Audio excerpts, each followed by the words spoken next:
بسم الله الرحمن الرحيم الحمد لله رب العالمين والصلاة والسلام على أشرف الأنبياء والمرسلين نبينا محمد وعلى آله وصحبه أجمعين أما بعد السلام عليكم ورحمة الله وبركاته.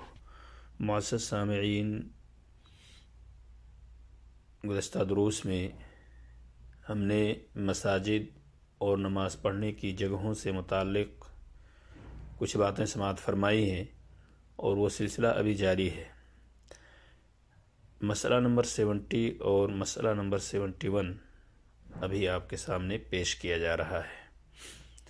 مسئلہ نمبر 70، مساجد کی تعمیر میں رنگ و روغن اور نقش و نگار ناپسندیدہ ہے۔ مسجدوں کو بہت زیادہ ملون اور بہت زیادہ نقش و نگار والی نہیں بنانی چاہیے۔ عن ابن عباس رضی اللہ عنہما قال قال رسول اللہ صلی اللہ علیہ وسلم ما امرت بتشیید المساجد، رواہ ابو داود۔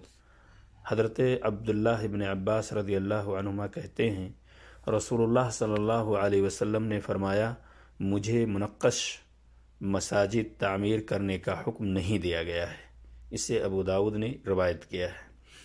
تو بہت ساری مسجدیں آج کے اس دور میں نظر آئیں گی جس کے اندر بہت ہی زیادہ خوبصورتی کا اہتمام کیا جاتا ہے، صفائی و ستھرائی مطلوب ہے، لیکن اس کے اندر مسجدوں کے اندر بہت زیادہ نقش و نگار، بہت زیادہ جاذبیت کہ انسان نماز پڑھے اور اس کا ذہن دوسری طرف بھٹک سکے، تو اس سے پرہیز کرنا چاہیے، جیسا کہ اس حدیث سے معلوم ہوتا ہے۔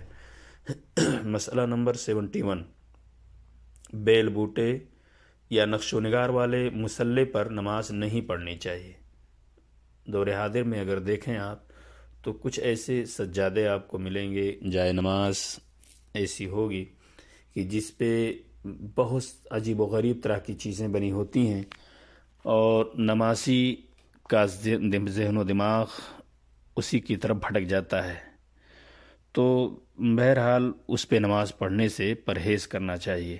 عن عائشة رضی اللہ عنہا قالت ان النبی صلی اللہ علیہ وسلم صلی فی خمیسة لها اعلام فنظر الى اعلامها نظرة فلما انصرف قال اذهبوا بخمیستي هذه الى ابی جہم واتونی بأنبجانية ابی جہم فإنها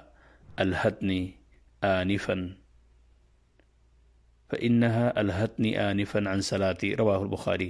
حضرت عائشہ رضی اللہ تعالیٰ عنہ فرماتی ہیں کہ نبی اکرم صلی اللہ علیہ وسلم نے ایک نقش و نگار والی چادر پر نماز پڑھی۔ دوران نماز نقش و نگار پر توجہ مرکوز ہو گئی، تو نماز سے فارغ ہونے کے بعد آپ نے حکم دیا، خادم سے فرمایا، چادر ابو جہم کے پاس لے جاؤ اور اس سے سادہ چادر لے آؤ، کیونکہ اس نے مجھے نماز سے غافل کر دیا تھا۔ یہ چادر جس پہ آپ نے نماز پڑھی تھی اور جہاں سے آپ لائے تھے، تو اب ظاہر سی بات ہے وہیں آپ نے واپس کیا۔ اس کی وجہ یہ تھی کہ اس کے اندر